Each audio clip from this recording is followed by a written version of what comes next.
안녕하세요. 상식이 돈이 되는 지식스쿨 크리스티입니다. 신종 코로나 바이러스 감염증에 대한 대한민국의 대응에 감명을 받았다. 마이크로소프트 창업주인 빌 게이츠 회장이 문재인 대통령에게 편지를 보내 한국이 코로나 백신 개발에 선두에 있다고 호평했습니다. 빌 게이츠는 한국의 코로나 대응에 감탄하며 한국 정부와 재단 간의 협력을 강화하겠다고 밝혔는데요. 게이츠 회장은 지금과 같이 어려운 시기에 문재인 대통령의 리더십과 세계 보건을 위한 노력에 감사를 표하면서 정부와 게이츠 재단이 함께 코로나 및 여타 글로벌 보건 과제에 대응해 나가며 문 대통령과 함께 일하기를 원했습니다. 또 게이츠 회장은 한국의 민간 분야 백신 개발이 세계적으로 선두에 있다며 칭찬했는데요. 만약 게이츠 재단이 연구비를 지원한 SK 바이오사이언스가 백신 개발에 성공한다면 내년 6월부터 연간 2억 개의 백신을 만들 수 있게 됩니다. 엄청난 가치를 갖게 되는 거죠. 바이오와 관련해 변방국이었던 한국이 이제는 미국, 영국, 일본 같은 바이오 선진국들을 따라잡게 된 겁니다. 한국 바이오 산업은 그동안 선진국들이 100년 넘게 독식해온 최고 부가가치 상품 시장의 중앙으로 진입했습니다. 지금은 위탁 생산 능력이 세계 1위일 뿐만 아니라 코로나 신약 개발과 진단키트, 의약품 제조 거점으로 부상할 정도로 빠르게 발전했죠. 전 세계는 지금 코로나 백신과 치료제 개발을 위해 보이지 않는 전쟁을 벌이고 있는데요. 한국은 이윤을 추구하는 다른 나라들과 다르게 백신과 치료제를 개발하면 공공재로 공급해서 인류애를 우선시하겠다고 밝혔습니다. 한국의 이런 결정에 전 세계는 찬사를 보내고 있죠. 빌 게이츠도 한때 자국의 백신 개발, 특히 모더나는 비판했지만 한국은 다르다고 밝혔습니다. 이제 한국은 코로나 팬데믹 이후 바이오 분야뿐만 아니라 다양한 분야에서 세계의 중심이 되고 있습니다. 그렇다면 과연 한국이 어떤 분야에서 세계의 중심 그리고 기준이 되고 있는지 한번 알아볼까요? 영상 시작 전 좋아요와 구독하기 부탁드립니다. 전 세계가 인정하는 가치 투자자 워렌 버핏이 인정한 바로 그 책, 오른쪽 버튼을 눌러주세요. 코로나19가 세계적으로 확산되면서 전 세계 모든 나라가 경제 위기를 맞았습니다. 물론 한국도 예외는 아니었죠. 한국은 코로나 때문에 20여 년 만에 최악의 경제 성장률 감소세를 보였는데요. 한국은행이 발표한 2분기 경제 성장률은 마이너스 3.3%였습니다. 지난 1998년 1분기 이후 가장 큰 폭으로 감소한 수치였죠. 이렇게 경제 성장률이 낮아진 건 코로나로 수출이 직격탄을 맞았고 사회적 거리두기로 공장들이 멈춰섰던 게 큰 원인이었습니다. 하지만 전문가들과 정책 기반자들은 한국의 빠른 회복을 주시하고 있는데요. 홍남기 한국경제부총리 겸 기획재정부 장관도 전염병 확산이 둔화하고 해외 생산과 학교, 병원 등의 활동이 재개되면서 3분기 중국식 반등이 가능하다고 밝혔습니다. 경제적으로 성장 쇼크를 받긴 했지만 한국은 GDP 순위 9위도 넘보고 있고요. 국경을 닫지 않아 다른 나라들에 비해 경제적으로 선방한 만큼 다른 나라들보다 더 빨리 회복하고 경제가 반등할 수 있기 때문입니다. 세계적으로 경제가 악화된 상황 속에서도 한국의 경제가 선방할 수 있었던 이유는 한국의 기술력 덕분인데요.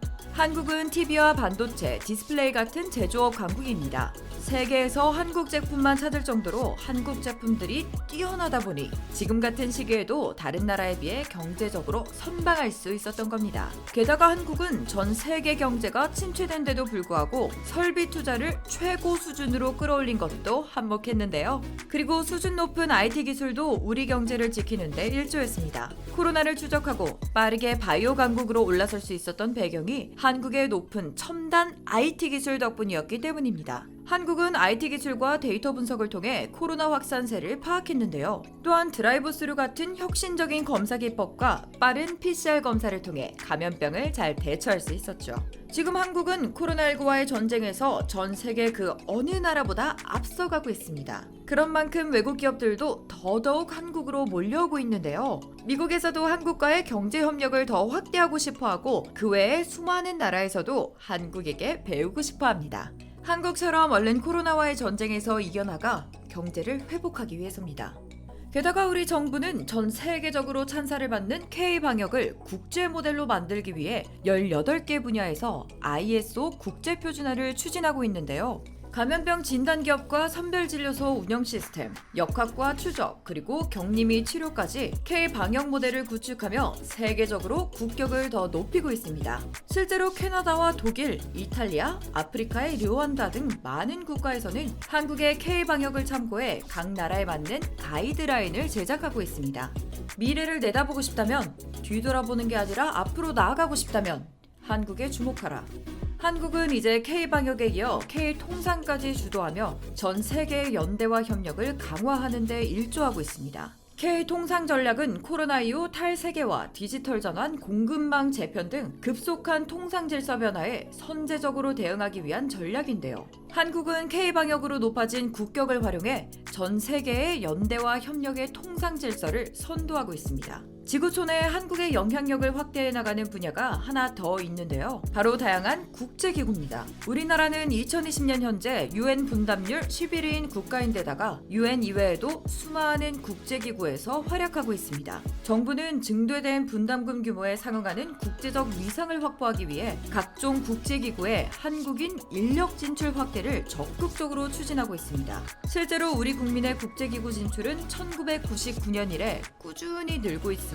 특히 고위직 진출 인원은 1999년 10명 수준에서 2019년 12월엔 38명으로 늘었죠. 유니세프 집행이사국에선 한국이 6회 연속 선출됐고요. 인터폴에선 총재까지 맡으며 각종 세계기구에서 활약을 펼치고 있습니다. 한국은 이제 WTO 최초 여성 사무총장까지 배출해 한국의 국격을 더 높이려고 합니다. 유명희 통상교섭 본부장은 국내 최고의 통상 전문가 중 한 명으로 최초의 여성 WTO 사무총장이 될 수 있는 후보 중 한 명인데요. 유 본부장이 사무총장이 된다면 WTO 다자통상 체제의 보건 강화에 크게 이바지해 K-방역, K-통상과 함께 한국의 국격을 한 차원 더 높이게 될 겁니다. 이렇게 날이 갈수록 한국의 위상과 영향력이 확대되자 일본은 어떻게든 한국의 발목을 잡으려 치졸하게 굴고 있습니다. 일본이 WTO 사무총장 후보를 두고 같은 아시아 출신인 유 본부장 대신 아프리카 출신의 후보를 지지하겠다고 밝혔거든요. 하지만 우리는 굳이 일본의 치졸한 행동과 유치한 생떼에 말려들 필요가 없습니다. 이미 우리는 전 세계의 중심이 될 만큼 앞서 나가고 있으니까요. 여러분이 자랑스럽게 생각하는 대한민국의 모습엔 또 어떤 것들이 있으신가요? 이와 관련된 여러분의 다양한 의견 댓글로 남겨주시면 감사하겠습니다. 혹시 주식하시나요? 세계 1위 투자가 워렌 버핏도 극찬한 한국의 급등 종목 발굴 사이트 다트 궁금하지 않으신가요? 이 책 한 권이면 왜 급등 종목이 나오는지 완벽히 파악할 수 있다. 오른쪽 버튼을 클릭해주세요. 안녕! 이상스쿨 주식을 모르면 이상스쿨 주식 모르니 이상스쿨